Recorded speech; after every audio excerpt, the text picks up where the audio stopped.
Welcome, everyone. I'm Alfred Lemwalt Weber, and it truly is a great honor and privilege to be with author and cosmologist. Those are just my words, and extraordinary being, Ella LeBain. Um, Ella writes to me, she says, my next book, Heaven's Witness, is an end times guide to the Mazaroth. I hope I'm pronouncing that correctly. Hebrew for constellations, which was actually the first book I started in 1990, but shelved it many times to focus on the ETs and aliens.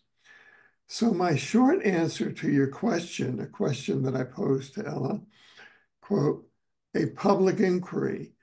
Is the historical Jesus the Christ, the Messiah and Son of God for planet Earth, including the Jews and all religions and all humanity, is yes! Exclamation point. Ella goes on. I believe that his word on his divine plan of salvation is available to the whole universe. It is not only written on earth, but it's written into the very stars themselves.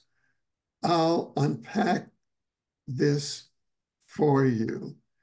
And so it's with a great pleasure and great honor that Ella is here today to unpack this, not only for humble me, but for our audience and for Earth and for all the stars. Ella, over to you. Well, thank you, Alfred. The honor is mine to be talking with you today. So thank you for having me. Um, so yes, it all starts with the alphabet. Um, we call it alphabet because of the first two Hebrew letters, which is Alpha and Bet. So the Hebrew language, in my opinion, is a language of physics and cosmology. And there's 22 Hebrew letters, and they correspond with the 22 major constellations. In fact, many of them are shapes of the constellations themselves. So suffice to say, it's a star language. And in answer to some of your work and inquiries that you've been doing about who are the Hebrews, I would have to agree with some of the work that you've published and say that yes, the Hebrews are an extraterrestrial race that was brought to this planet. As you and I were chatting before, who knows if they were crash landed here or placed here purposely, but it seems like divine design, that there was no accident to how the language unpacks, and also that it corresponds to our Milky Way galaxy that we're in. So one of the reasons that I used to do astrology. I was very interested in it since I was a young child, because I picked up a book when I was 13 years old and looked up my horoscope and saw that it said that I was supposed to lose my mother when I was 6 and be estranged from my father when I was young. And how did they know that? And that's exactly what happened to me. So I pursued this path of being an astrologer for many years, 25 years, while I was doing paralegal work. So as you know, because you're an attorney and a judge, you know how persnickety the whole field is, and the search for details and facts to prove truth, to expose lies. So it was pretty heavy for me. So astrology was my way of kind of lightening that career.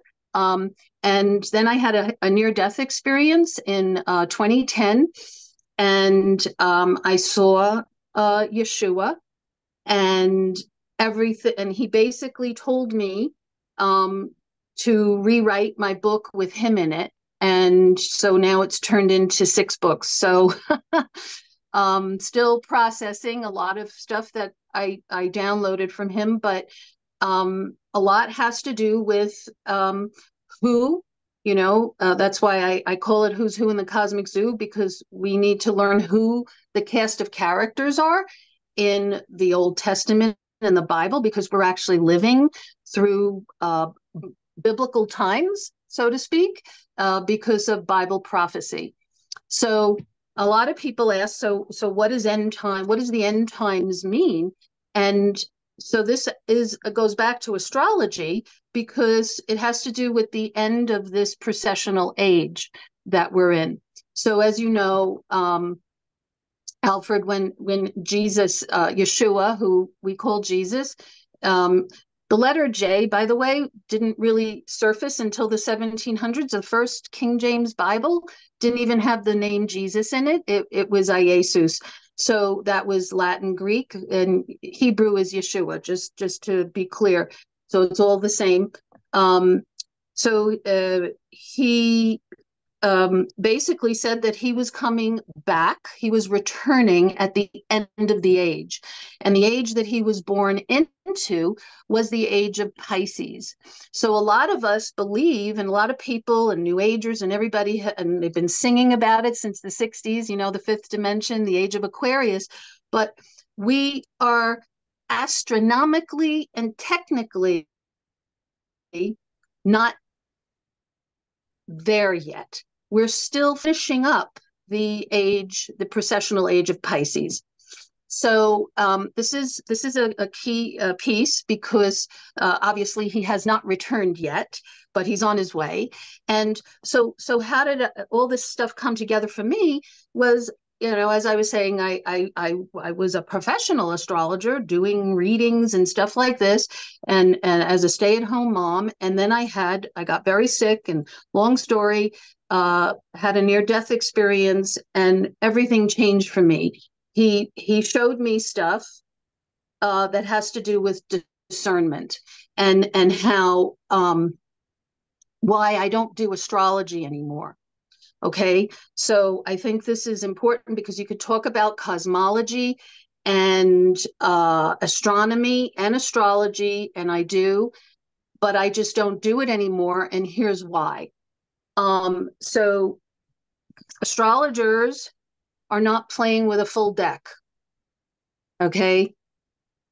So because they're missing out, excuse me, on a whole other system that is here, intersecting in our solar system, okay? And that's what I woke up to after my near-death experience, because he told me that he was returning, he was coming back with Nibiru. Okay, now that doesn't mean that he's on Nibiru, he belongs to Nibiru. He's coinciding, his return coincides with the Passover of Nibiru. So I've been unpacking this in my books, because it has to do with timing. So everybody's always asking for dates, and I don't do dates, but I can give people like an idea of a time period. And you've done so much about, time travel and time has been manipulated. I think you and I can agree on that, that they've done not only manipulation to the timeline itself, but they've manipulated the calendars so many times. Okay, that time is nothing but a clock, and that clock has been manipulated. So, like, for instance, the Julian calendar was changed by the Church of Rome, and they basically took out like 9 days. It went from October 4th to October 15th. What happened in between? Just missing time. So when you look at all these different calendars and first of all, the calendar that we're on, today is February 20th of 2024. It's the Gregorian calendar. It's the Roman calendar. It has absolutely no astronomical sense whatsoever. It was created by the Church of Rome to, get people off of the natural rhythm of things. So, and to cover stuff up. And I found out, and this blew my mind, looking at like who's driving disclosure, who's behind disclosure. And when I uncovered that the Vatican was had these projects around the planet with these two of planet Earth's most sophisticated telescopes that they dubbed Lucifer, which is abbreviations for large binocular telescopic. I mean, it's just like a whole long set of words, but it basically they dub it Lucifer. One in on Mount Graham in Tucson, Arizona, and then the other one is on on the Vatican Mount in Rome. And they have these two Jesuit priests that are astronomers that are put in charge of them. And what are they doing? They're tracking Nibiru and aliens. Okay. So, when I found this out, I was like shocked. Out of all the entities and institutions on this planet that you would think is driving or wanting to lead disclosure, the Vatican would be the bottom of the list, don't you think? They've been covering up stuff since the beginning. And that's what got me down all these rabbit holes, and sort of unraveling and uncovering what they've done in the past.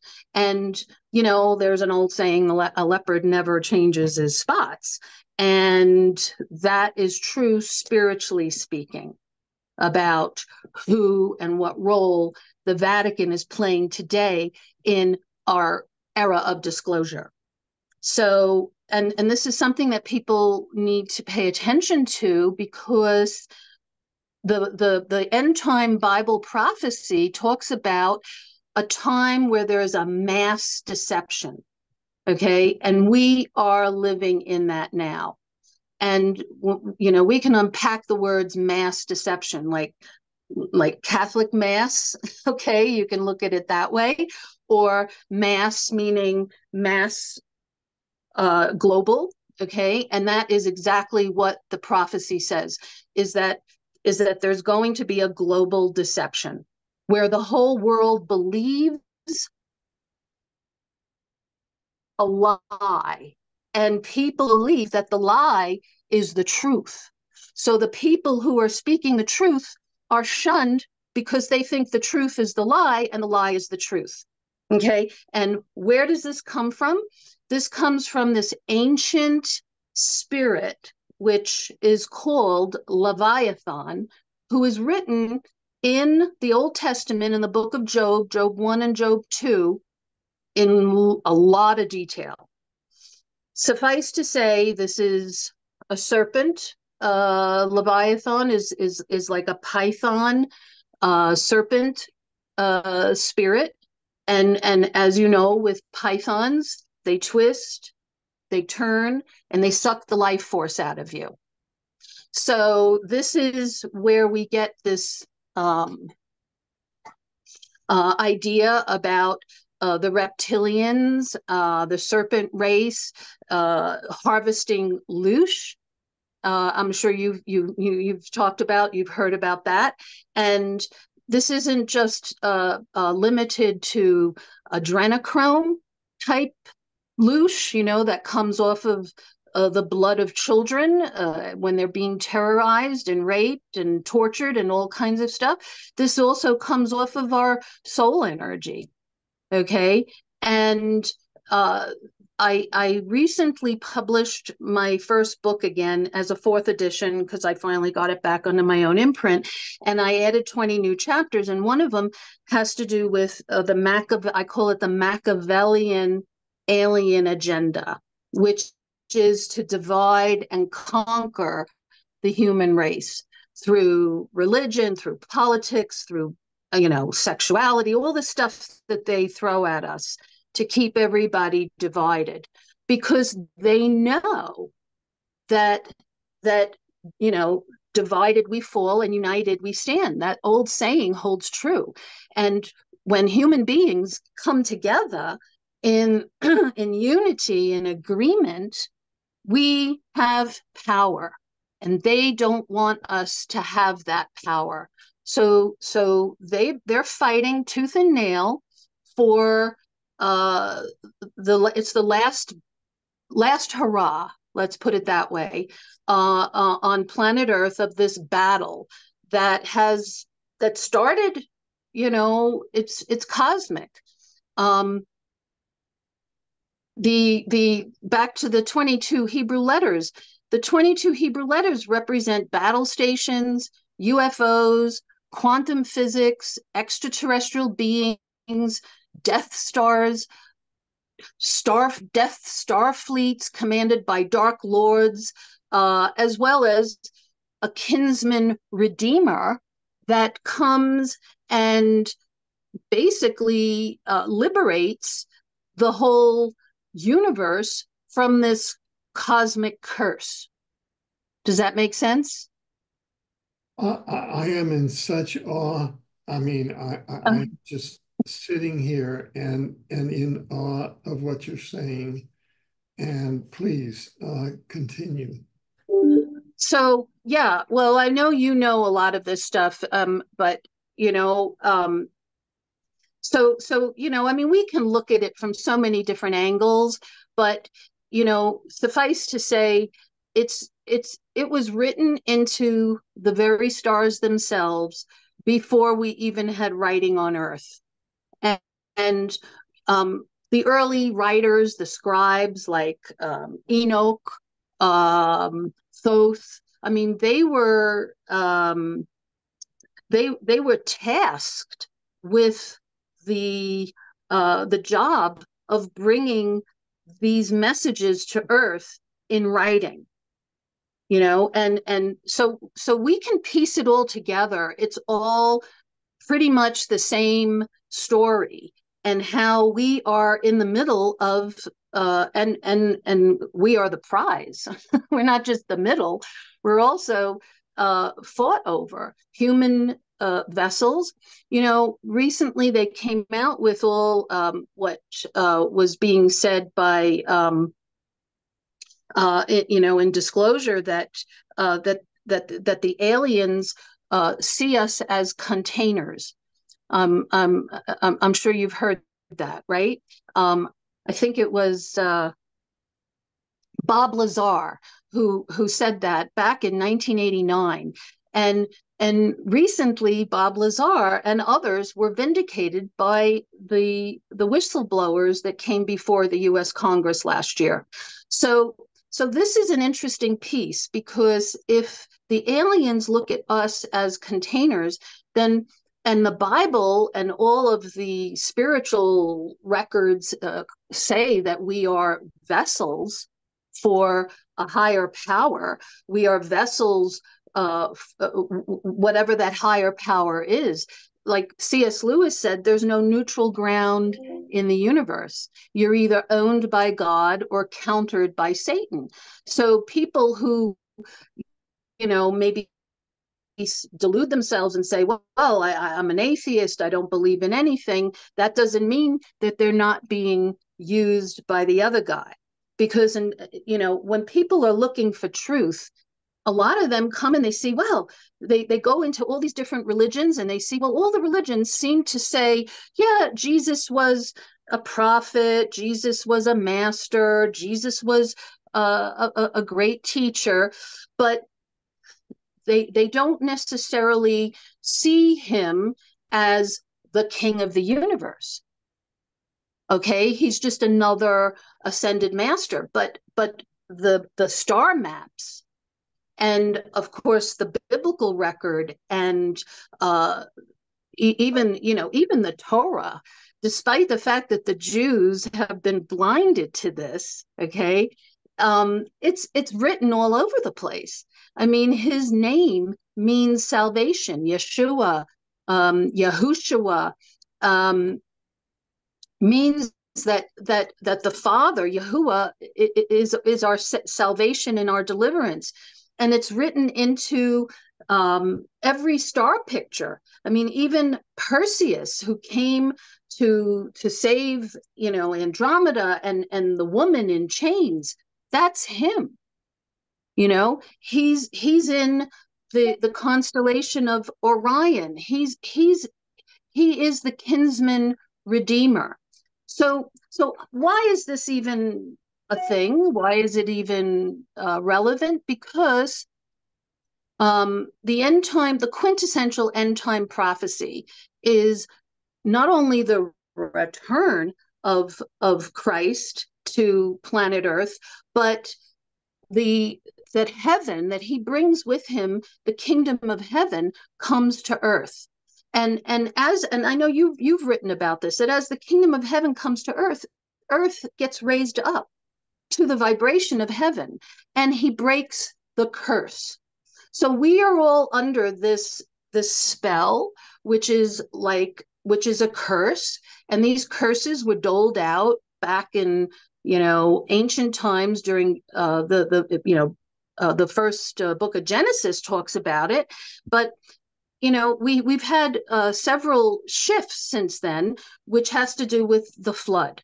So if you remember, in the beginning of the Bible, everybody lived to be like 900 and something. I mean, Methuselah lived to be like 969. And then after Noah's flood, people were lucky if they lived to be, 100. I mean, our telomeres can go up to 120. Suffice to say that we've been genetically downgraded. So that's what I call the fall of humankind. It was a genetic downgrading that was done by another race of beings that wanted to enslave us. Call them Anunnaki, call them reptilian, call them a coalition of beings, because it's not just one. We have such a rich history of all these cosmic dramas that went on over us and over different groupings on the planet. So you had asked me about who are the Jews, who are the Hebrews, and those are two different words, and they're often connected. But suffice to say that the word Jew comes from the tribe of Judah, which is Yehuda, and that's when they started calling them Jews. Which Yeshua was born into that tribe, but the Hebrews were predated that. So the Hebrews were suffice to say, the ancient Israelites, and there were 12 different tribes of them. Okay, and they came from all over the place, and they were different colors, and they came together through ancient Israel. Ancient Israel was separated in a north and a south kingdom, and all of the tribes, sort of fell into place there. Excuse me. It's so dry here. I live in the mountains. um, so basically, this is how we have all these different races, and they all came together through the common denominator, with the worship of the God of Israel.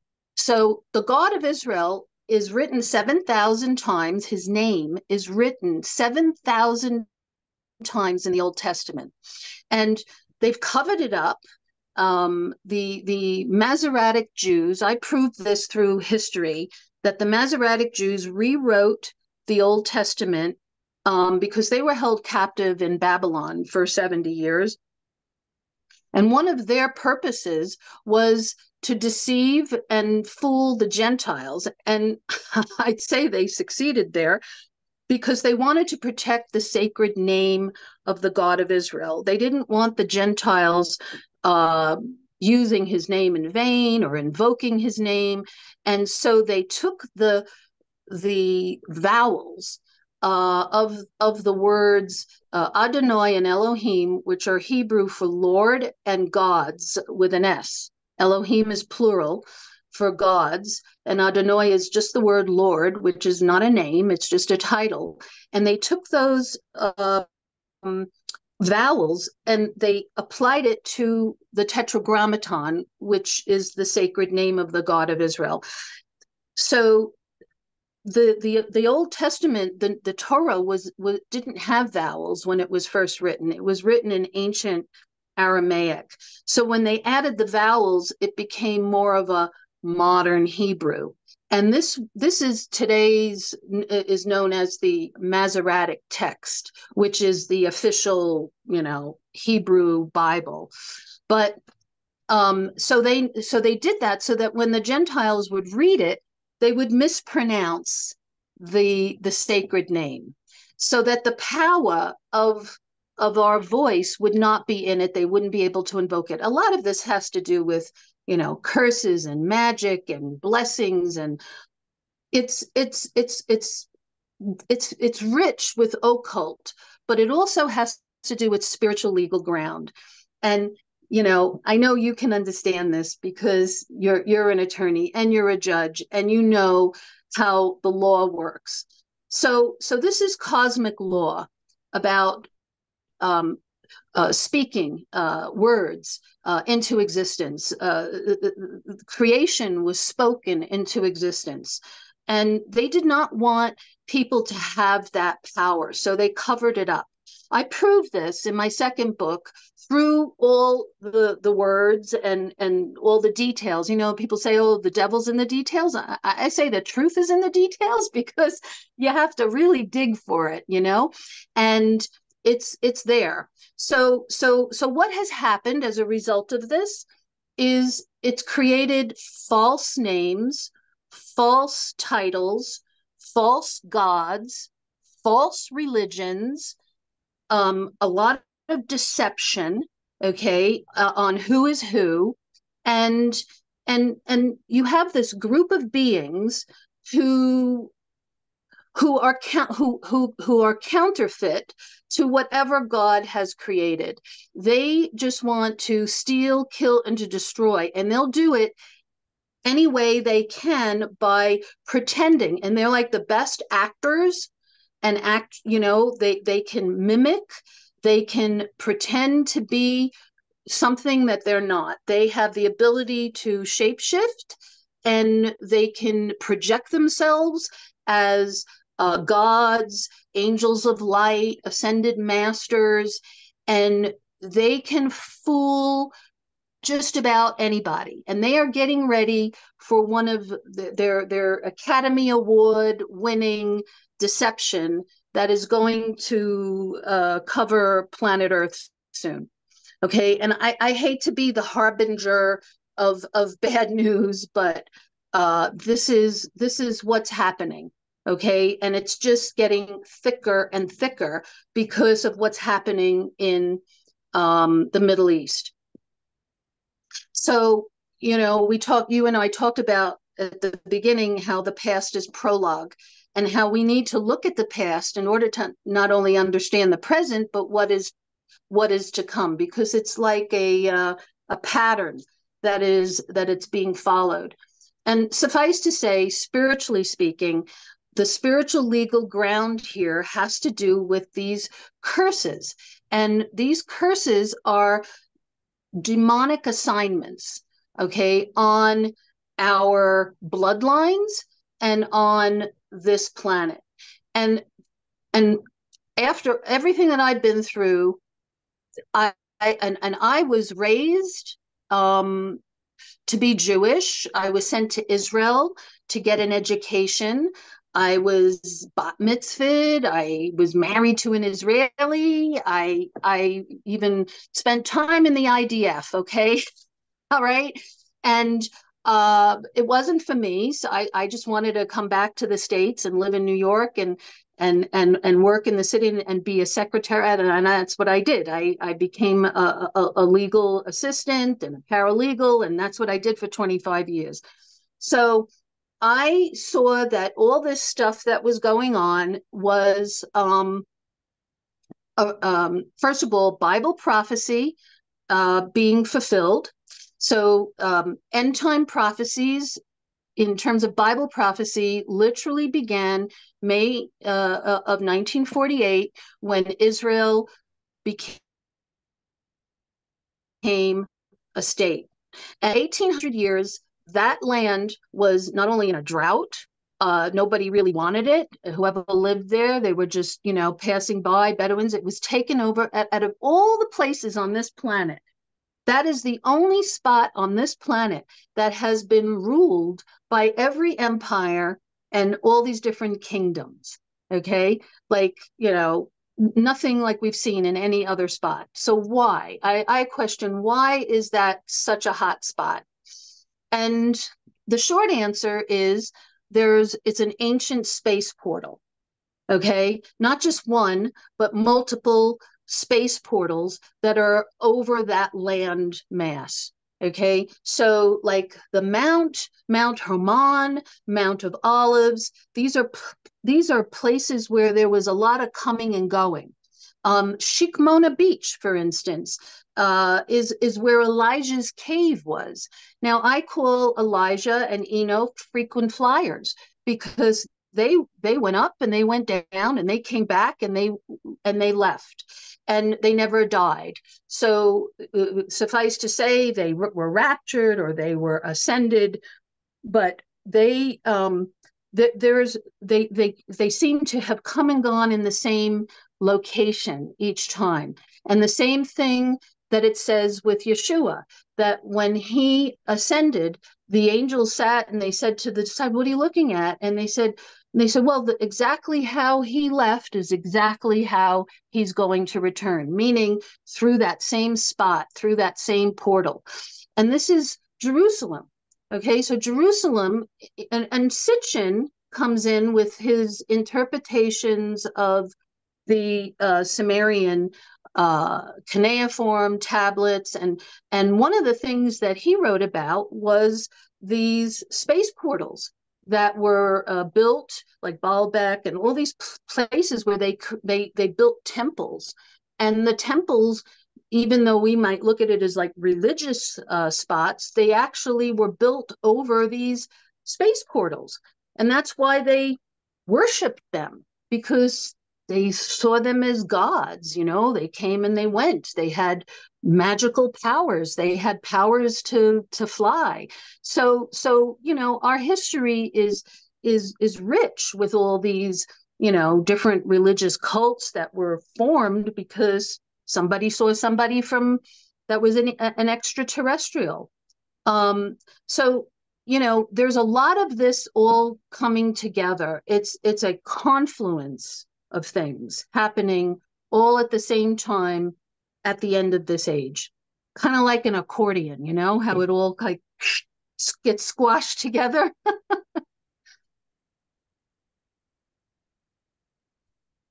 Now, So go ahead. right. What is it that blocks that is we're talking about the Hebrews or the Jews that have human divine souls, not the ones that have reptilian souls, but the ones that have human divine souls. What is it that blocks them from acknowledging or seeing that Jesus is the Jewish Messiah? What is that block? Well, that's $1 million question, Alfred. Suffice to say that it's just a spirit. A spirit is a stronghold that blocks anybody from seeing any kind of truth. So the fact that they're blocked. So it's complicated because Jews have been through so much persecution by Christians. Okay, so let's go back to the Holocaust. The Holocaust was justified through replacement theology. So replacement theology began in with Constantine. So Constantine's creed was the official church doctrine of anti-Semitism and replacement theology. They believed that they and Rome oppressed Israel and oppressed the Jews. They took over. So they believed that they were replacing Israel and the Jewish people. And, and so Jews have always felt oppressed and persecuted by Christendom. However, and this is something that I have unpacked because of who I am and what I had to figure out for myself, and that was that because I'm a Messianic, I am a Messianic Jew, okay? So a Jewish Christian, however you want to, but I don't agree with a lot of Christianity. However, I can't deny that Yeshua is the Messiah because I've seen him. I've seen him 6 times. He showed up for me at age 18, and then I saw him in my near death. I've seen him. I hear him. I mean, I cannot deny the reality that he is alive. He is alive, okay? And so why don't the Jews see that? Well, the truth is, let's unpack this. The truth is that Christianity was started by Messianic Jews, okay? That it was the Jews of ancient Israel who followed him when he was alive, that believed that he was the Messiah, that witnessed multiple miracles, signs, and wonders that he did before everybody. And one thing, there's a pattern with him that I noticed, is that whenever he did miracles, he always made sure that he didn't just do it for that person, that recipient, that other people saw it or heard about it, because it was his purpose to reach as many people as possible, that it wasn't just about some kind of exclusivity or chosenness. And this is also part of the problem with Jews and the persecution, is because somewhere along the line, they believed that they were the chosen people. And it does say that in the Bible, that they were chosen for a specific purpose. Okay. And because they failed, they got the land of Israel taken away from them, not once, but twice. This is history.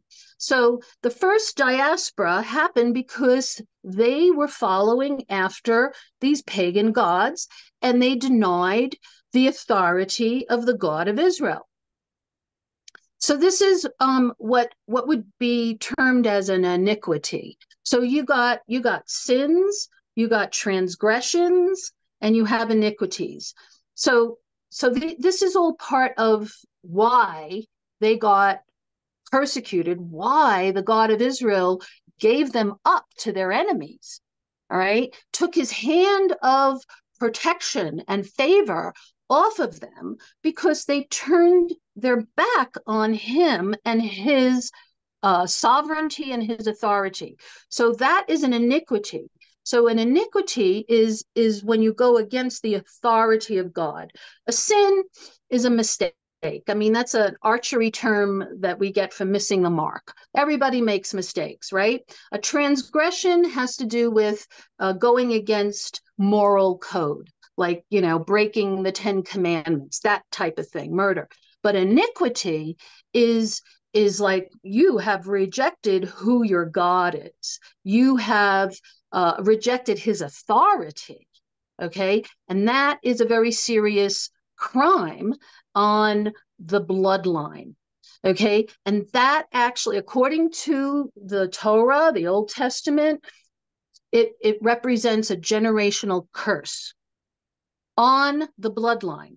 So it goes down, it says, to 10 generations.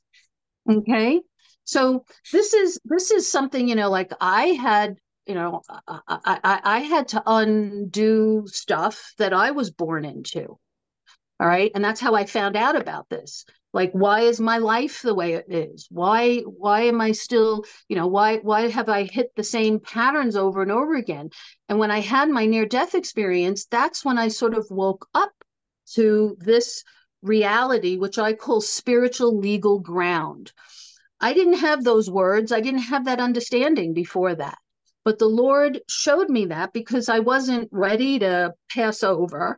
Okay. So when I saw him on this in-between plane. It was this bright green emerald grass field and a bluebird sky. And it was just him and me. So I've listened to a lot of other people's near death experiences, and I realized, I'm not alone, in what I saw, what I experienced. A lot of people have had similar things. There's a lot of different types of experiences. It's not all one. And there's a documentary that came out last year called After Death, which I highly recommend. It's a documentary about near death experiences. And it was done by skeptical doctors who then became believers in the end that this was a real thing. But in it, there were two stories of people who did not have a positive experience when they died. And so this is something to look at, that there are multi dimensions to death, that we don't all go to the same place, and that we're being prepared for the kingdom. Now, one of the things that Yeshua talked about more than anything was the kingdom of God and the kingdom of heaven. And they're two different things. They're connected. But he said the kingdom of God is already in you. You have the deposit of his spirit is in you. So live it here on earth. Okay. But the kingdom of heaven is a place that hasn't arrived yet, because he taught people to pray for the kingdom to come. So if we already have the kingdom of God, then we have to pray for the kingdom of heaven. So when I was in this in between, I knew that it wasn't, I wasn't ready yet. He put me back. He said, oh, and it took me a year and a half to heal from the issues that caused my near-death experience. So it wasn't, like instant, but I had to process everything, and I had to learn all this stuff. And what he showed me was that I had to undo, okay, what I was in.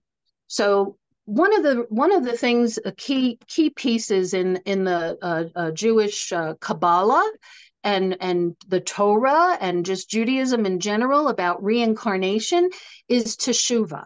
So teshuvah is a word that basically means correction or repentance. So another legal term, right? So we are born again. We reincarnate here for teshuvah.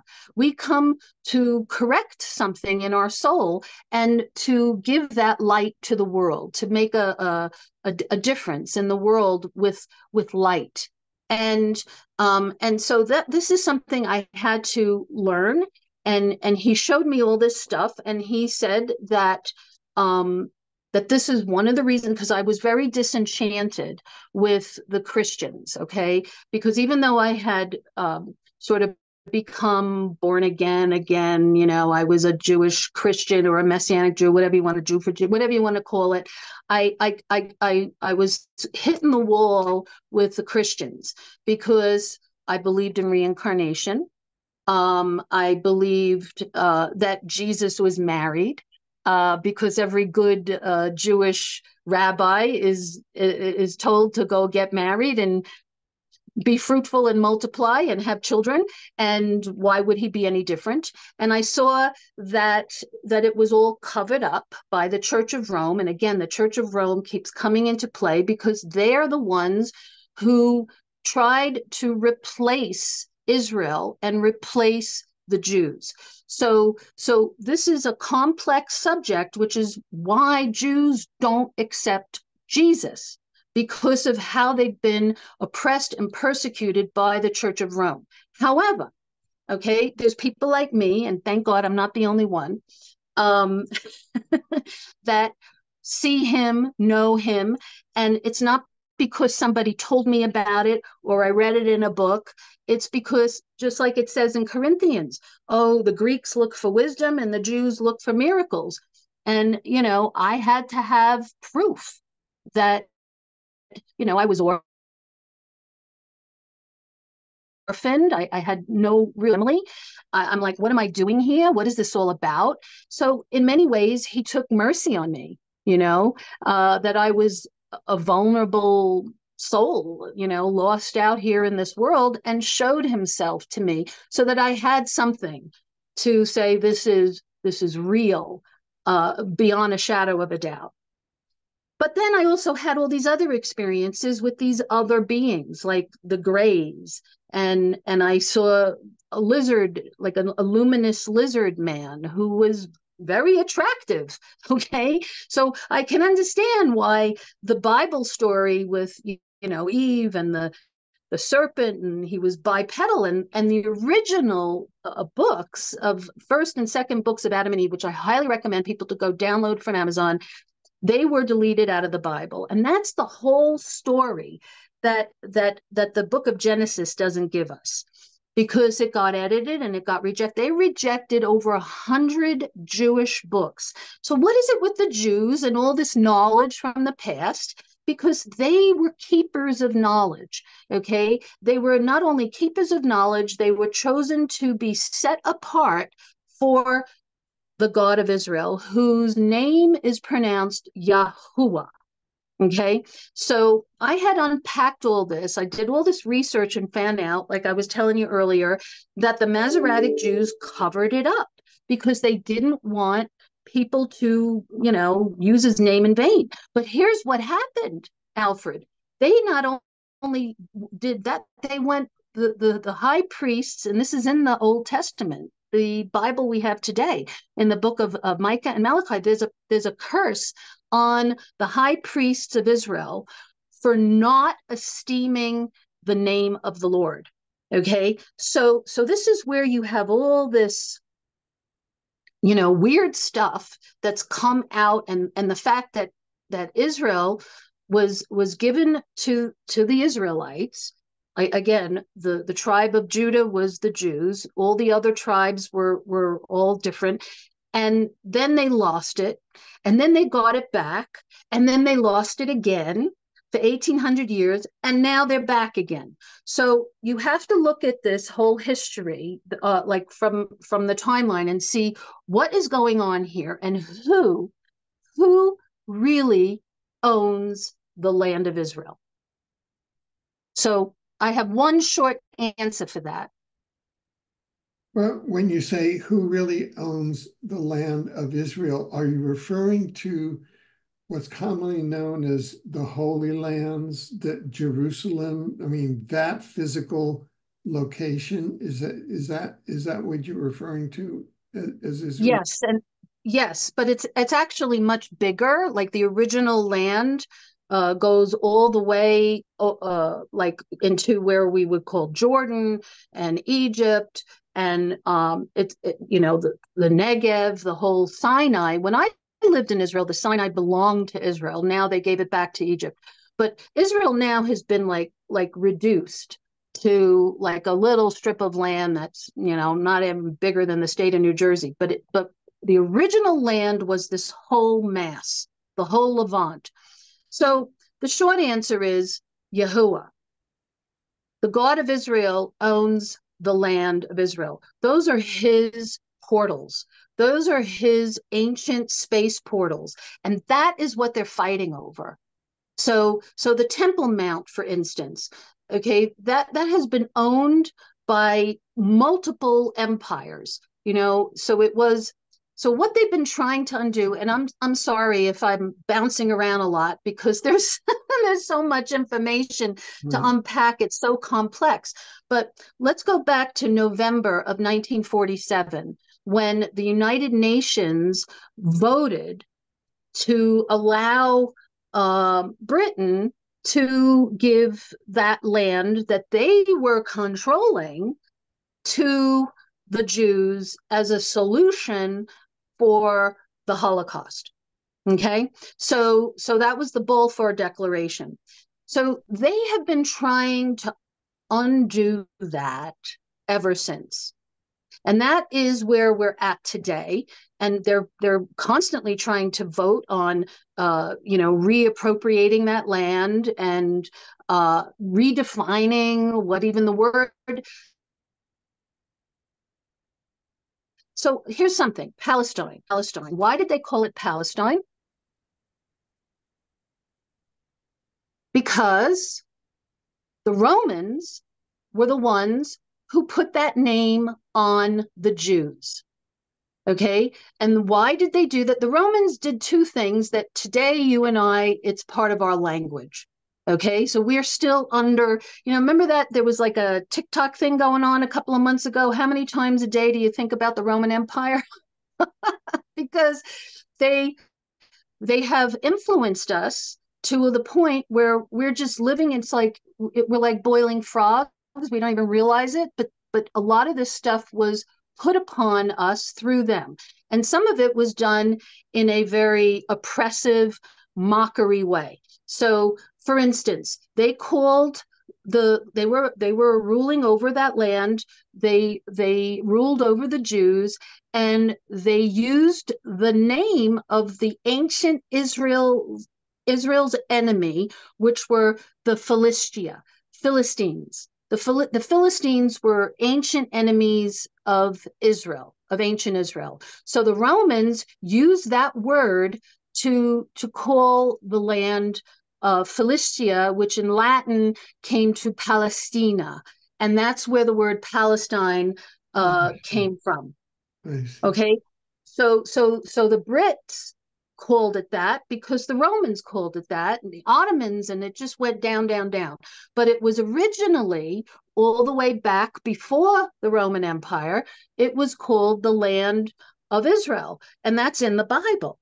So the Bible is not just a religious book, it's a historical account of the interactions that the ancient humans had with extraterrestrials, okay, gods and other types of beings. I mean, there's a whole cast of characters in the Old Testament that the English Bible doesn't even touch upon. So when American English speaking Christians look and they want to read the Bible, they think it's all the same God because they manipulated the language.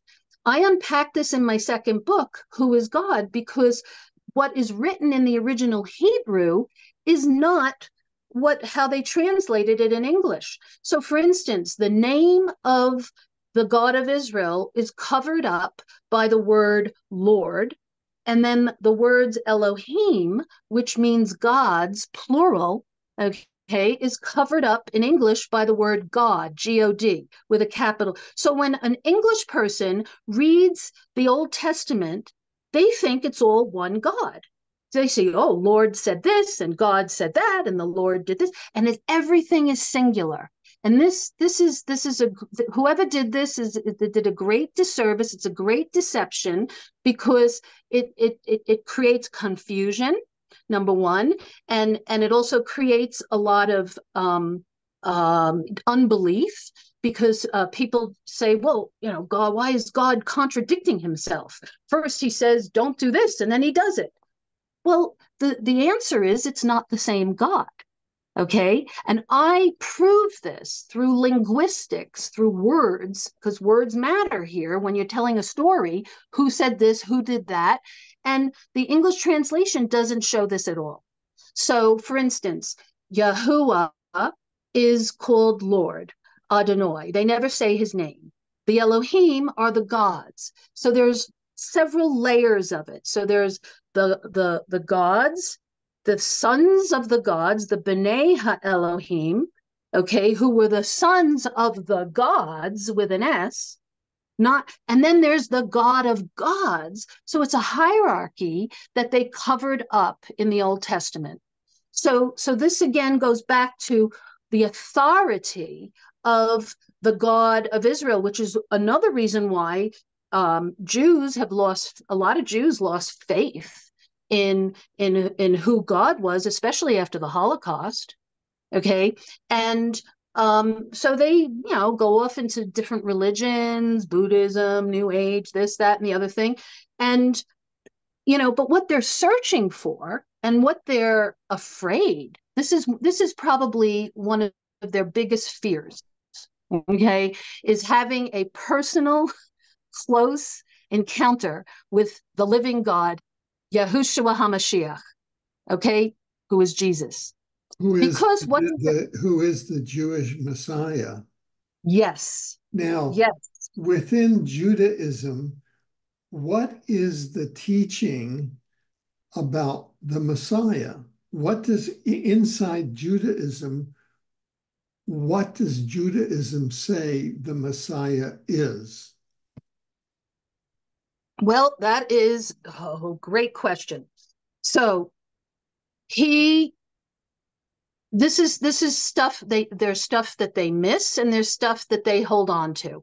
So what they hold on to is that the Messiah is coming to liberate them from their enemies, which is one of the reasons why the religious Jews didn't accept him, because they were expecting him to conquer the Romans, and that wasn't scheduled to happen at that time. First, he had to come and deal with the curse and the issue of the sins, the transgressions, and the iniquities. So Isaiah chapter 53 pretty much is that prophecy that Yeshua fulfilled. Now, today's Jews will look at that and they go, wait, that's us. That's not him, that's us. But it can't be them, because it says very clearly that he was pierced, which is another word for crucified, for our transgressions, that he was bruised when he was beaten up for our iniquities, that the chastisement of our peace was upon him. Galatians 3:13 says that he who knew no sin became sin so that we can have the righteousness of God, that cursed is he who hangs on a tree. He became the curse so that we can be free. So there's seven places of bloodletting. Okay, so this is something, what is this whole thing with the blood? Why so many blood sacrifices? Which goes back to the reptilian energy of this planet. The Bible talks about that Satan, who in Hebrew means the adversary. So that's not necessarily a name. It's more of a grouping and a title. And in my books, I pluralize it because it's a whole group of them. All right. That they are reptilian, serpent, Leviathan race, and they need blood. Okay, they're carnivorous, and they are behind all these blood sacrifices. And so when Christians say, "Well, who did Jesus pay?" It says he bought us with a price. What was that price? That price was his blood. And who did he pay? Some Christians think he paid the Father. Why would the Father want blood from his own son? He is the kinsman redeemer. It's almost like he bought us from the God of this world. And he never once denied that when he had that exchange with him for the 40 days in the desert when he was tested, and he had these three. He never denied that Satan didn't have the authority to give him all the kingdoms of the world, because Satan is the God of this world. So that's who he paid in blood. And this is a mystery about healing and freedom that I found about his blood, that there were seven portals to the blood that Jesus shed for us to free us. So the seven portals has to do with, when he was in agony, like in the Garden of Gethsemane, and he had all this anxiety about knowing what he was about to do, because this was his mission. And it said he bled, his sweat had blood, drops of blood coming off of his sweat. So that blood has to do with redeeming our willpower back and the power to overcome addictions. Okay. And then he was bruised for our iniquities. And it says the chastisement of our peace was upon him. And this has to do with our genetic disposition, our genetic curses, the generational curses that come down the bloodline, that and his blood is the spiritual legal ground that frees us from that genetic propensity to repeat the mistakes that our ancestors made. And then it says, by his stripes we are healed. It says that he took 39 stripes on his back. Well, isn't it a coincidence? Not, I don't think there's any coincidences, that the American Medical Association Journal lists 39 major diseases that all the ailments and conditions that humans can experience stem from. Okay, but he took that on. He it says in Psalm 103, bless the Lord, O my soul, forget not all his benefits, who forgives all my iniquities and heals all my diseases. That was what those 39 stripes were about. And then the crown, okay, the crown of thorns that was placed upon his head made him bleed. And that has to do with healing mental illnesses, healing of the mind. So it's through his blood that we are healed.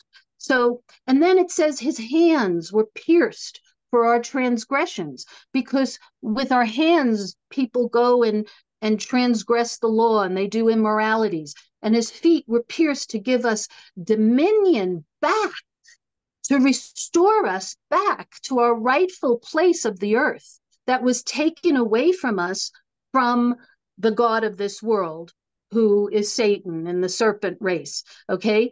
And then it also says he bled from a broken heart, because one of the soldiers, it says in John 19, pierced his side with a spear, and immediately blood and water came out.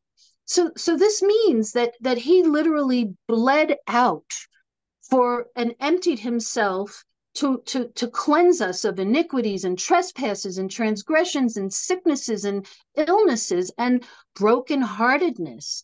Okay, which is something it's my testimony I can relate to, because this is what Jesus helped me with.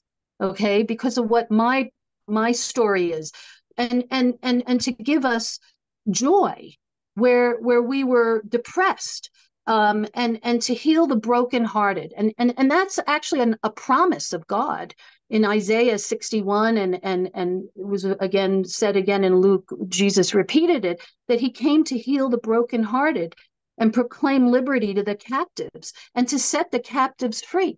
Who are these captives? That's all of us.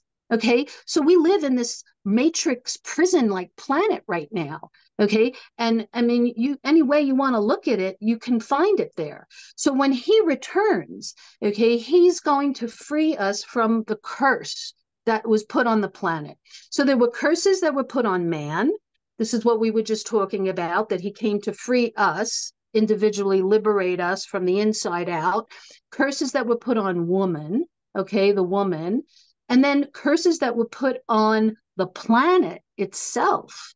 And it says that all of creation moans and groans for the redemption of the Lord. So when he returns, all of this gets lifted. Okay. And it says there will be no more night. That means that the sun is not going to be the source of our light and life force anymore. We're looking at the sun daily and we're seeing the sun is falling apart. The sun is dying. It's only a matter of time. And this is why he promises in all over the place in the Old Testament, in the New Testament, in the book of Revelation, that he's going to recreate the heavens and the earth. Why? I'm one of these people that go, why? What's wrong with the way it is now?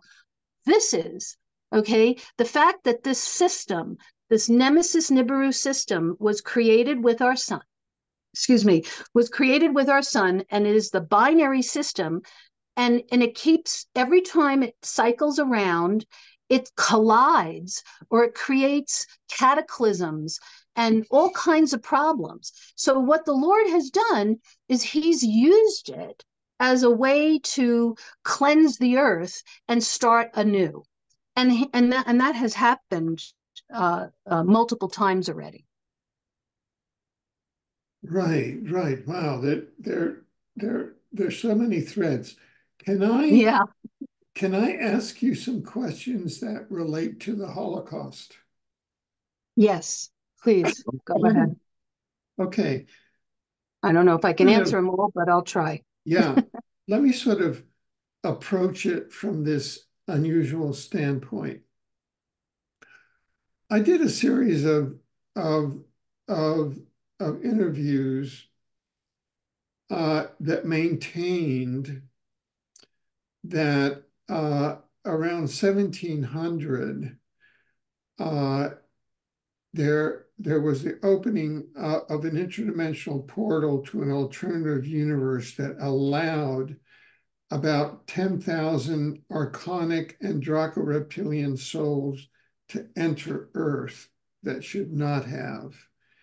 And those archonic and reptilian souls began to incarnate, and they incarnated as demonic humans, including the Rothschilds. And that's Mm, where began the program of war, disease, crime, and poverty, that they entered in, that banking, that that it's the oppressive Rothschild family, and they're the ones that founded the Israel, the banks behind the England, the wars. You aren't dealing with the real Israelites. You're dealing with these archonic entities that have incarnated in that race. That if you go to the leaders in government, finance, media, religion, the leaders actually have souls, the Draco-reptilians and archonic souls. It's kind of they aren't humans. Um, and uh, that they're distributed among, but that the highest percentage is distributed into human bodies of the Jewish race. Okay, this is not blaming the Jews, but that's you see, hmm. it's kind of a pantomime. Yes. So, and let me pursue this further, so that uh, uh, and then it gets to the question of the Holocaust, so that actually uh, the monarchs are all reptilians. You know, the king queens are the king queens are all reptilian souls. So we had World War I and World War II are all these monarchs that are reptilian souls, and it's the Rothschilds and their reptilian souls, and all the presidents Hmm. reptilian souls, and they're oppressing the 7 billion human souls. Um, Hmm. and and then out of that, the the Holocaust becomes the oppression of the humans by these, so that Hitler and the Nazi leadership would have been reptilian souls, and the leadership of the Jews would have been reptilian souls. It's all these people in that. And so that even those who say that, oh, the Holocaust was a fake, that it really didn't happen, but they needed to carry that out in order to provide the excuse to create Israel, so that then now Netanyahu, in other words, I did an interview with one of the people who did this and say that both Hamas and the Israel leadership all have reptilian souls. In other words, they're still, this is still going on, that the drama on earth that we're still following now is because the reptilian souls are in power. It's not that the Hamas is reptilian souls, the Iran is reptilian souls, the Netanyahu and the leadership there, it's all the reptilian souls versus the 7 billion human souls. You follow me? Yes. Okay, over to you. What do you think about all that? And that, Okay. and Yeah. that the return of Jesus would really be the final expelling of these reptilian souls that, you know, Yes. and if you look at such as the current president of the United States and Yes. presidents and the head of finance and the head of religions, the Pope is reptilian souls. I mean, Yes. you see what I'm saying? Oh, I do. So, And so I I've been looking at, from a soul point of view, yeah, the reptilians have captured all of the institutions, and there's not that much of a difference. And it's just the people are really the humans, and it's the people that are suffering. yes. And so over to you. Well, I don't disagree with anything you're saying there, because it is a discernment of the state of affairs of our world. But we, you and I, and everyone else who believes on Christ for salvation, we are all saved behind enemy lines. Okay? And that includes everyone you just mentioned. So that goes back to your original question of why don't the Jews accept Jesus? Because they have these gateways, these portals for these reptilian, gray, demonic, non-human intelligences to absorb them and control them. Remember, there's no neutral ground. You're either owned by God or you're controlled by Satan in his many different masquerades. Okay, so whether you're a banker or a prime minister or a soldier, you know, this is all part of this planet. This is the matrix we're in, that Yeshua it offers to save us from, to save us from the energy, the spiritual stronghold. It's a spiritual stronghold. So let me share part of my testimony is how and why I know this. Okay. So before my near-death experience, I was told by, well, way before that, I was told by, New Agers or psychics, I had these 6 guides around me. Okay. And I'm like, okay, well, they're not doing a very good job guiding me, because they were misguiding me into things, and I was ending up with a lot of trouble and drama and this and that. And then when he opened up my eyes, I saw who the guides were. Okay. And they were 6 little gray beings. So I fired them. I said, that's it. You're done. I'm done with you. So how do you get rid of these beings? So back to law, spiritual legal ground, contracts and agreements. Okay. I broke all of my agreements, and that goes all the way back to my ancestry. Whoever made an agreement with them on my bloodline that I don't know about, I broke that too, because I wanted to be free of them.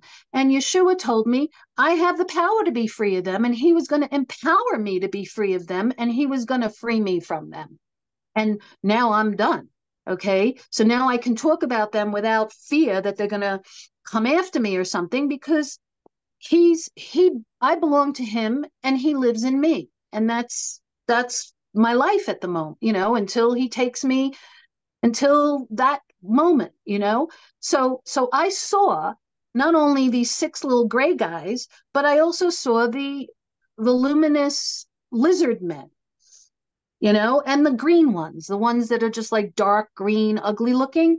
And they, to me, are just like the, quintessential antithesis, they're like they're demons. They're this stuff that people have been drawing pictures of and horror movies and all this stuff.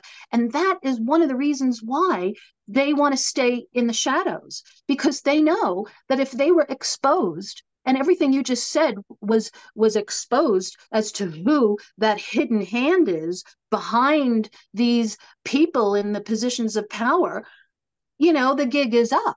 So, they are part of the reason why we don't have full disclosure, because they are pulling strings. They don't want people that their power lies in secrecy. Okay. So that's them. But then there's these Nordic beings, these white, blonde looking beings that Hitler was obsessed with. Okay, he was obsessed with these Aryan race. And isn't it interesting that today's Iranians, okay, which used to be ancient Persia, now they're called Iran, they identify as Aryans.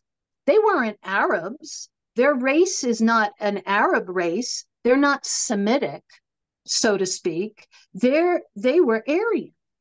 Back in the day, Persia was like a great empire, when they had Zoroastrians, and they were, they knew, they had all this knowledge of math and astronomy.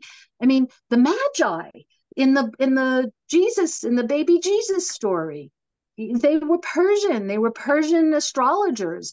So what happened? Okay, so this religion that was created in around 750 AD, which I traced, okay, and I don't really care what they think, but back to the Church of Rome again. They helped create Islam. All right. First of all, Muhammad was from the warrior caste, right? He was a warrior. He was illiterate. He didn't know how to write. They sent the Church of Rome in 750 sent monks to help Muhammad to groom him and train him, because the Pope wanted to take Jerusalem for the Church of Rome. This is his history. And he did, but he didn't give it to, he gazumped them, so to speak. He didn't give it to Rome. He kept it for himself, which created all this stuff. All right. So that's why when people read the Quran and they see, well, it has so many parts that are so similar to the Old Testament and the New Testament, except it's twisted, right? I mean, it's almost like it's plagiarized. And that's because the monks were scribes. They knew how to read and write, and they did it. Okay. The Hadith is the companion book to the Quran, which is Muhammad's story. And the whole thing is, I mean, it's okay to have sex with children and all this kind of stuff, which they've been hiding behind and justifying. It goes back to reptilian harvesting of louche. And there isn't, to them, children are the purest form of energy. Okay, traumatize a child and then they get their energy. That's the whole adrenochrome. It's kind of sick stuff. I don't even like talking about it, but it's important because it's what they've been doing for centuries. Okay, so who's behind and who is Allah? I was like, who is Allah? I traced through linguistics, through the word and the names, that Allah is connected to Ilya, because the Muslims were saying, oh, Allah wasn't around until Muhammad. That's not true. Allah was around way before Muhammad. He was ancient Ilya, Ilyat, and Enlil, which comes from the Sumerian. And here's another thing I'd like to say, just for the record, because I've done these other interviews and people get all mixed up with this Anunnaki stuff. And there's a lot of people, especially in the New Age, who are trying to conflate and associate the Anunnaki story into the Bible. And that's okay, because it is a kind of continuation, but the gods are not. The Father, who is in the Old Testament, and I prove this through linguistics, he's not a son, he's a father. Okay, Enlil and Enkai, according to the Anunnaki Sumerian tablets, they were sons. They were sons of Anu, who was the father of like 50 different gods. All right, so to conflate a son with a father, it's not, he's not. Yahuwah is not Enkai. Yahuwah is not Enlil. And a lot of people do this where they go, Enlil is Yahweh. First of all, Yahweh isn't even Hebrew. All right, that was a German word and that stuck, but it's also a word that was in the Gnostic Gospels. He was, and this is a different being altogether. Goes back to the reptilian stuff. He was one of the first Nephilim. So the Nephilim were these hybrids that they were creating. So he had his name was Yahweh Yaldabaoth, which in Hebrew means Yahweh the little child. But he was a giant, and he had the face of a lion and the body of a dragon, of a serpent. So a lot of people get him confused with the God of the Old Testament, the God of Israel, who is Yahuwah, not Yahweh. So I just need to say that, okay? He is not a reptilian. He is a human form, okay? As the Elohim were created in human form. I just need to make that distinction. And Yeshua is the son of Yahuwah. So the father that Yeshua prayed to was Yahuwah. So go ahead. Yeah.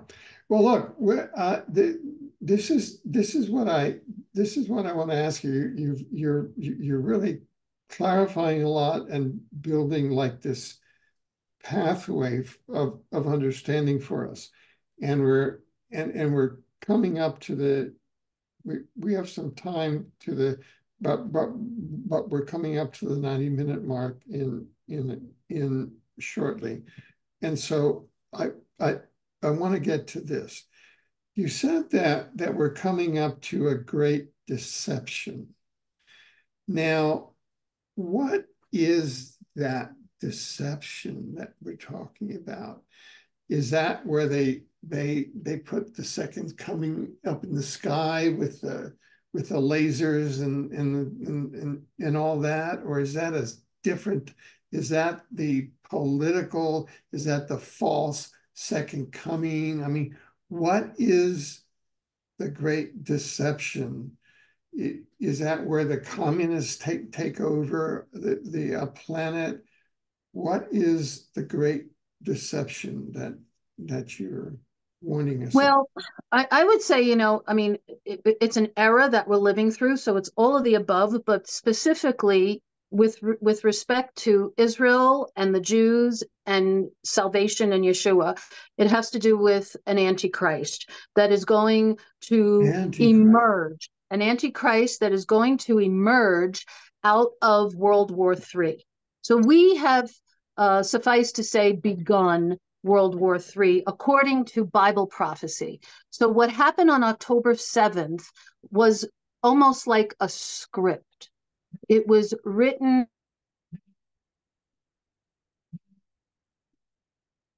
down, which was, 3,500 years ago. They foresaw, and Daniel, they foresaw that all these enemies around Israel, and these are ancient spirits. Instead of looking at these as like, individuals, humans, you already know that, as you said, that a lot of these beings are controlled by alien forces. And so the whole purpose is a lesson. Why is God allowing this to happen? Because he is teaching a lesson in the end times about who the true Messiah is. Kind of like that old 60s show, To Tell the Truth, where there was always three people on a panel and they all said that they were the same person. And only one of them was that person, and the other two were paid actors to deceive the audience to make them think that it was that person. So this is the type of deception that we have being set up right now.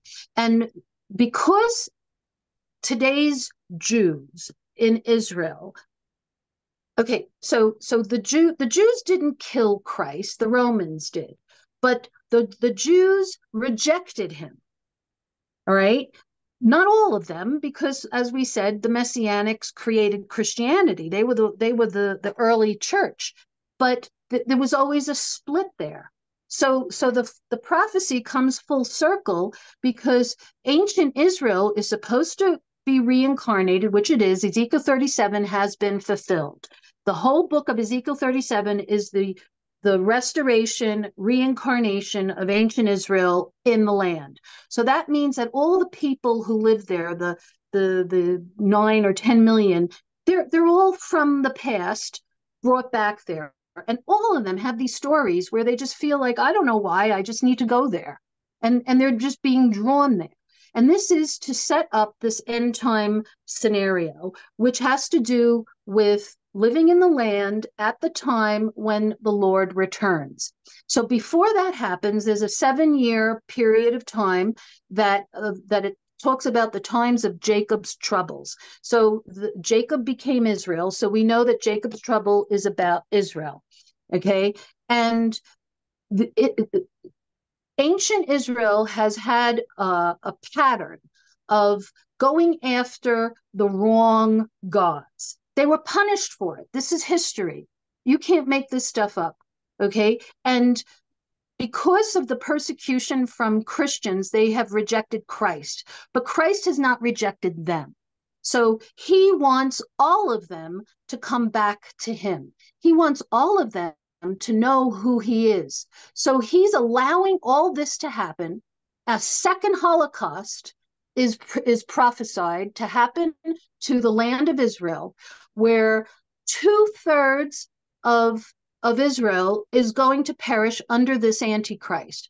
But how is this Antichrist going to even rise up to power? It says that there's going to be a war against Israel that is going to be led by Persia, which we know is Iran, Istanbul, which is Turkey, Russia, and these 10 toes, which are the 10 Islamic confederates that are being led by, right now, Turkey, because Erdogan is like the leader of the Muslim Brotherhood. And it's interesting that the Muslim Brotherhood is outlawed now. It's illegal for them to meet in Egypt and Jordan because they know that these guys are trouble. Okay, they got rid of them when we defeated ISIS. But ISIS just, this is like a 10-headed dragon. It just keeps coming back under different names.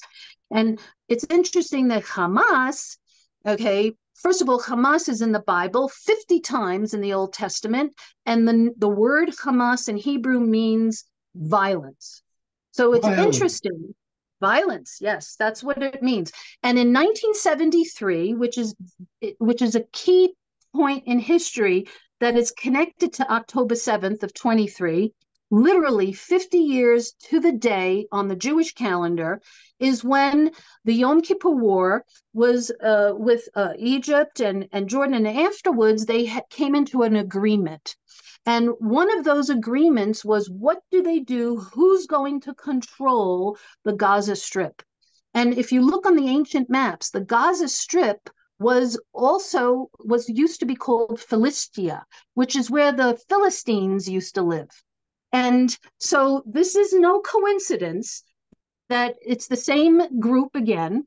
So what Israel did, because Egypt said, we don't want them, Jordan said, we don't want them, and they said, they said to Israel, you manage them. So what Israel did back in 1973 was they created a group, okay, that was the early grouping of today's Hamas, for the purpose of managing and organizing that strip of land for those people. Okay, but it grew into a monster.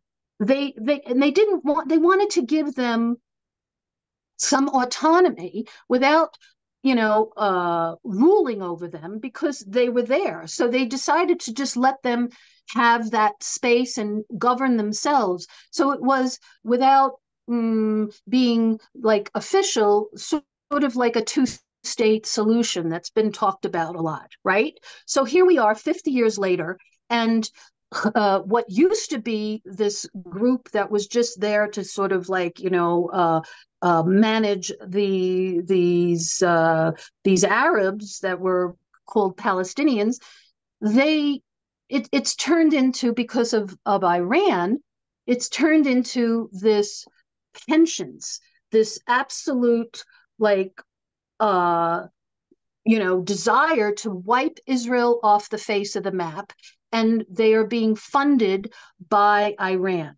So Iran is the leader of this war against Israel, and that Israel is fighting proxy with Hamas and Hezbollah and Daesh, and even ISIS was part of that, and what's happening in Yemen, and all of these countries. And I delineate them from their ancient names to their present. Many of them are the same names, but like Timon in the Bible is today's Yemen. And these are all the 10 heads of the revived Roman Empire. So if you look on the map of the countries that the Roman Empire ruled over, all these countries are now Muslim. So this is an Islamic attack on Israel. Okay, and that is what World War III is about. And this person who is going to emerge out of this war, which is not going to end anytime soon, is going to create, according to the book of Daniel, a 7-year peace treaty between Israel and all of her enemies that no politician has been able to do until this person comes up. But he has special powers. Okay, the scripture says that he pulls fire down from heaven, which is let's call that alien technology, or exotic technology, and he is able to make peace. And so the Israelis start to worship him as if he is their Messiah, because he brings peace to them. He also allows them and facilitates and helps them in some way to build the third temple. And this is a very key piece of the end time prophecy, which they're all chomping at the bit to do. They're all ready to do it. They have everything they need, materials, money, the whole bit, except they don't have the Muslims. The Muslims are blocking it. This being, okay, who we call the final Antichrist, is going to help facilitate that. And so here's another important piece, is that in 2013, the religious Jews started doing animal sacrifices again in Jerusalem on Passover. And they don't have a temple, but they're doing it on that spot where they used to do it, whether it's a goat or a sheep or whatever. And they're going to continue doing this. And the scripture says that this being stops them. He builds the temple. They worship him in the temple. They think he's just the greatest thing on earth, because he's like, almost like he's like their Messiah. Okay. And then he orders them to stop doing the blood animal sacrifices. So of course, all the PETA movements of the world and everybody who's for, against animal bloodletting. They were all happy about that, but something shifts there according to the prophecy, and then he demands them, the Jews, to worship him. And when they wake up, hey, wait a second, this is not who we thought he was. They got fooled. They got deceived. They're thinking that this was their Messiah, and he is demanding them to worship him in the temple, and anyone who doesn't gets beheaded. That's what the scripture says. So who does beheadings? Only the Muslims do beheadings right now on the planet. What other group is doing beheadings?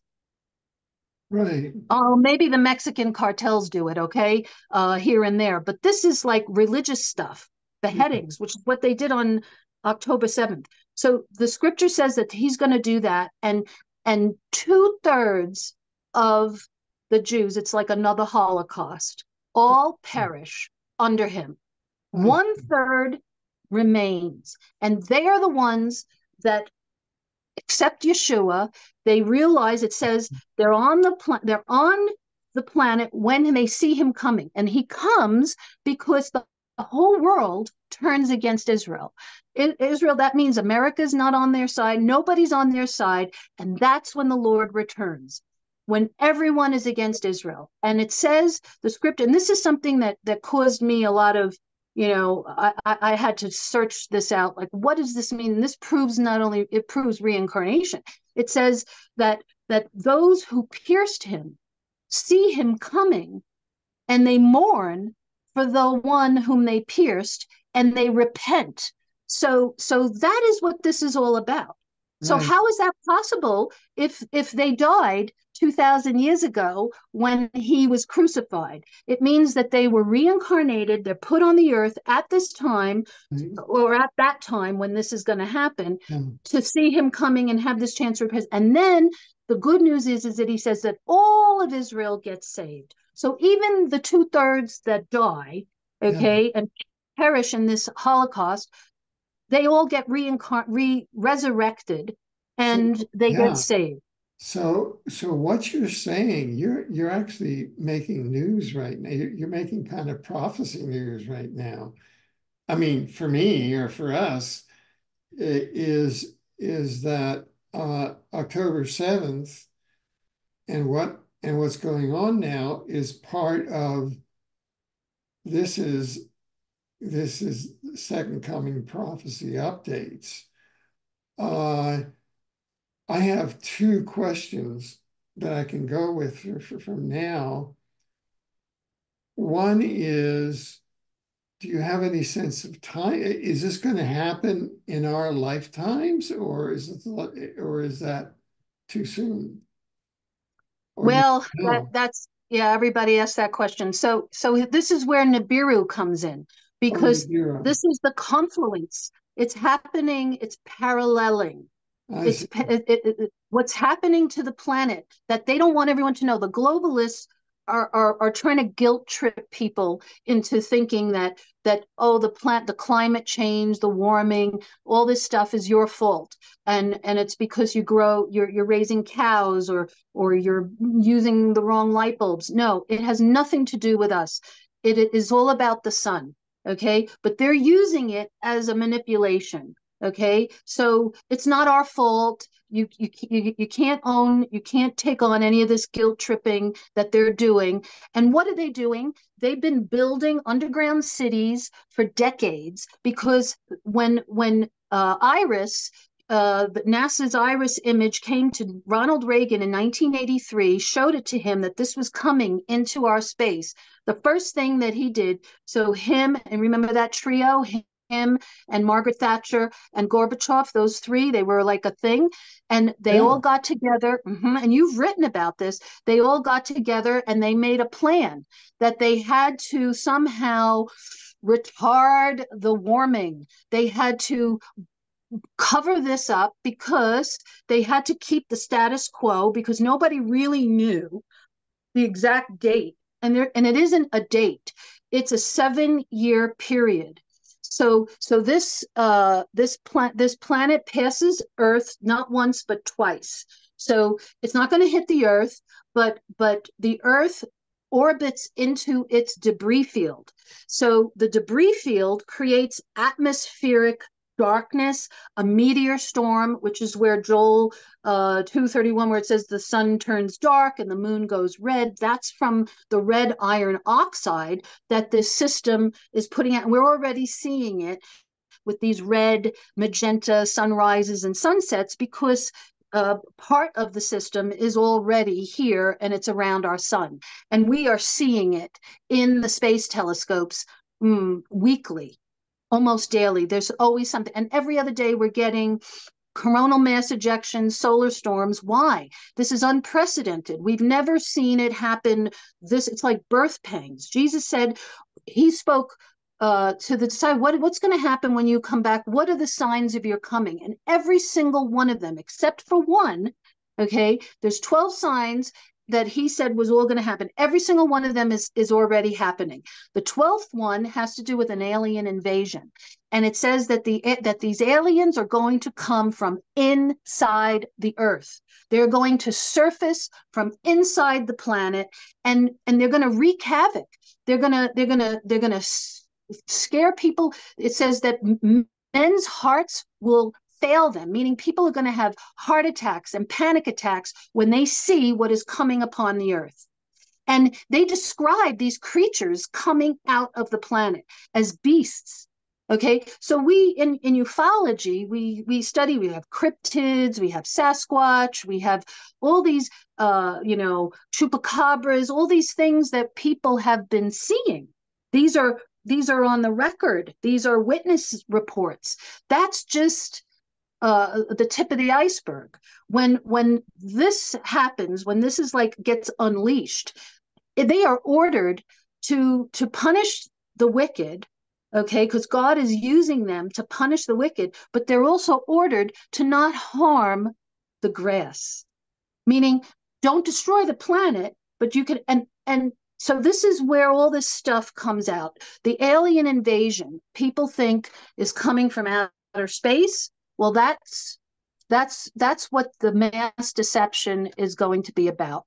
That this Antichrist figure who is going to have alien capabilities. He's really like Satan incarnate, but he's really kind of like a composite of Nimrod, Apollyon, and one of the others that they are trying to put together and put into this one person.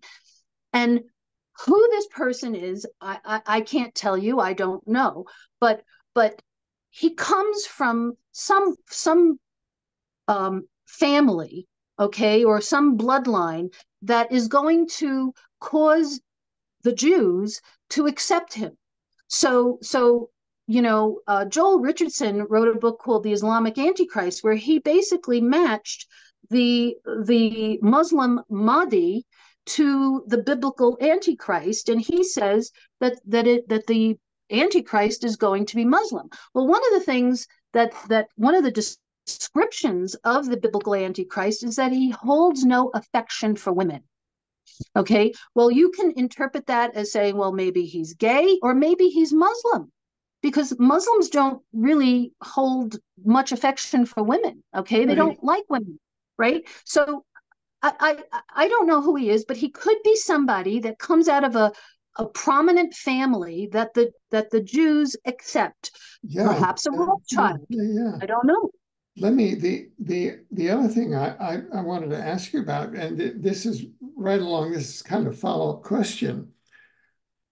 Just a short while ago, I wrote a book along this called "Tracking the Antichrists." Okay, and let me read you part of the book description because it's just this.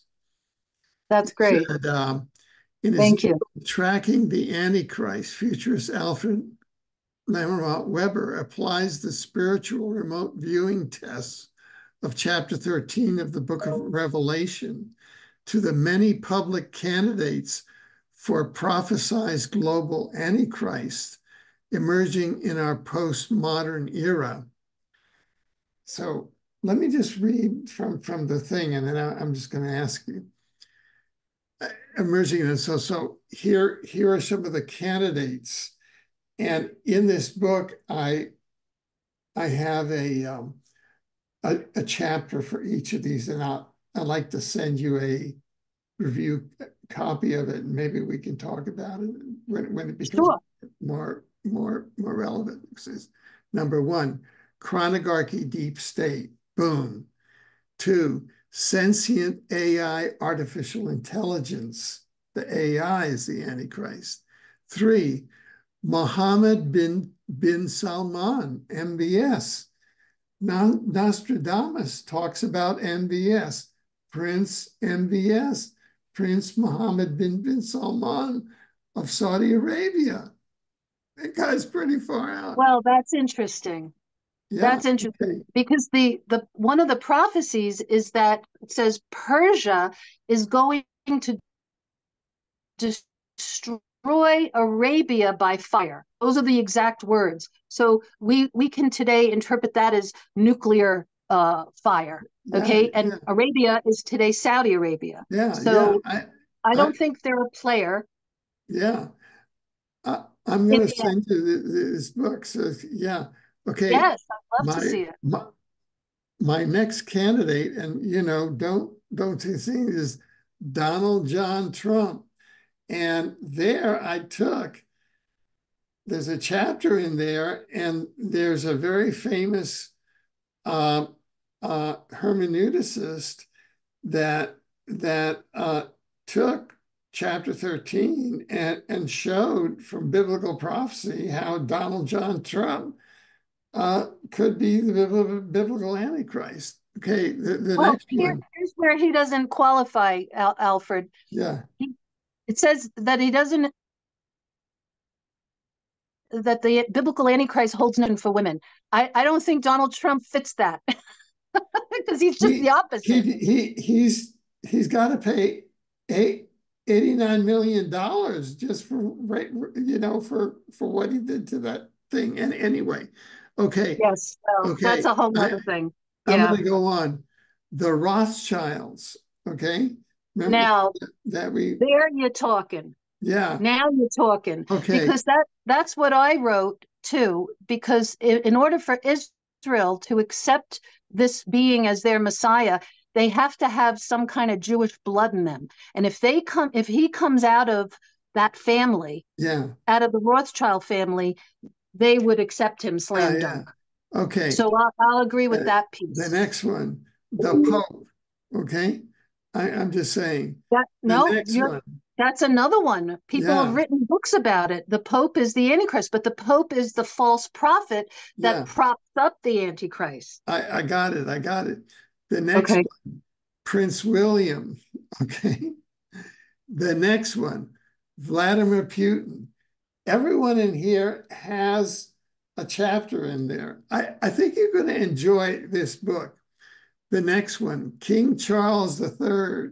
You know, Ah, you have heard of that book by our colleague Timothy Cohen, The Antichrist and a Cup of Tea, right? yeah, yeah. So Well, he just converted. He became a Muslim. Did you know that? He King built a Charles. mosque in his back. Yes, he built a mosque in his backyard. Well, there you go. There There you you go. go. But you know what? I don't even think he's going to last that long. He's Yeah. got cancer. So, I but I I I read a Substack yesterday saying that the cancer diagnosis is just a psyop.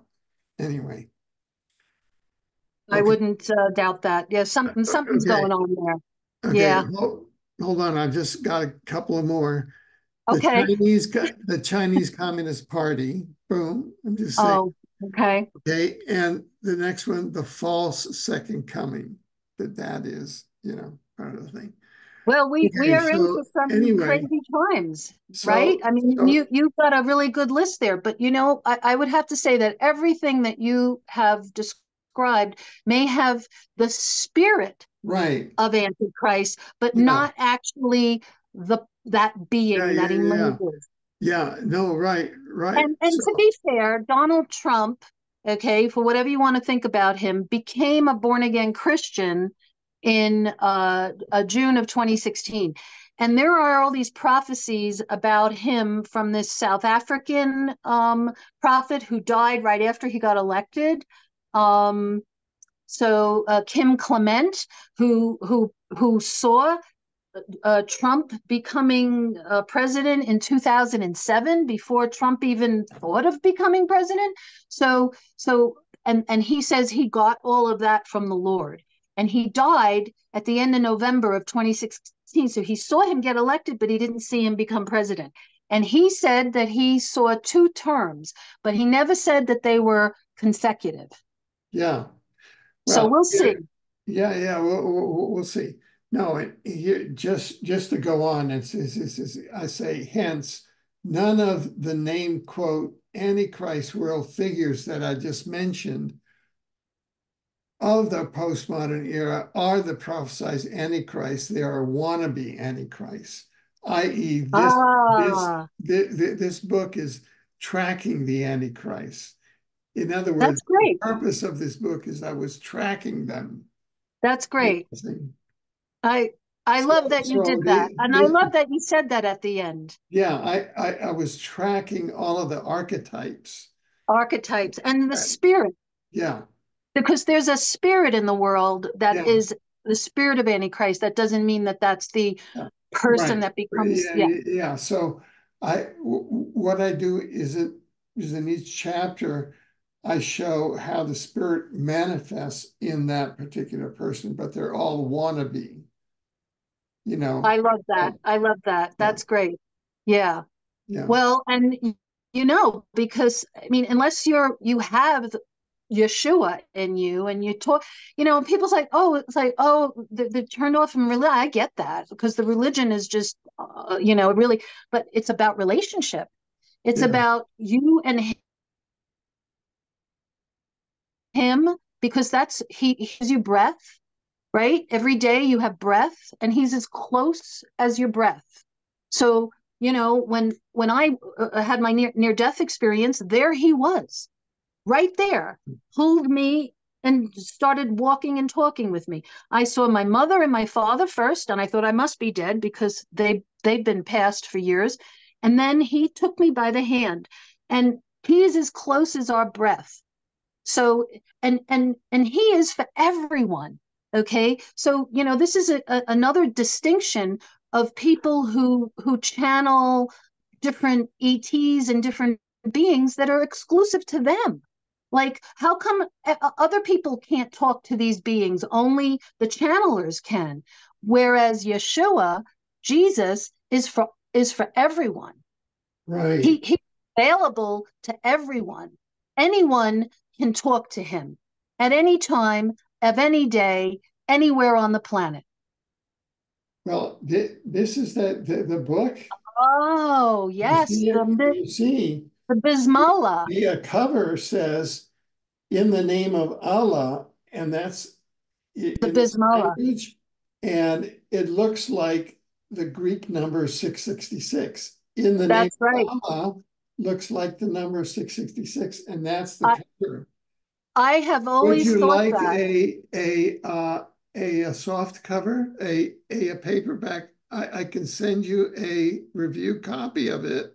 Oh, sure. I would Yeah, love and that if then you, or I could maybe just in purchase the it on, if future, it's on Amazon, I'll buy it. yeah. You don't have Oh, to send it. cool, Yeah. cool. Oh, yes, And of then course. maybe in the future you and I can do a future interview, as time goes on, because you're such an expert that you can go through and you can read this, and then maybe we can do a future interview on the time of the Antichrist. Would that be something you would like to do?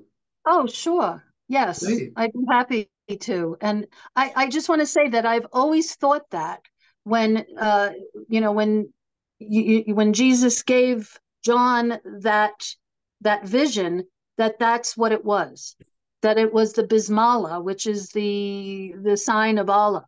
Because even the 4 horsemen of the apocalypse that so many Christians have said, oh, it means this, it means that each color is the color of all the flags of the Islamic Confederate. Wow. Every Islamic country has all those colors on their flags. You name it, they're there. The red, the green, the white, and the black.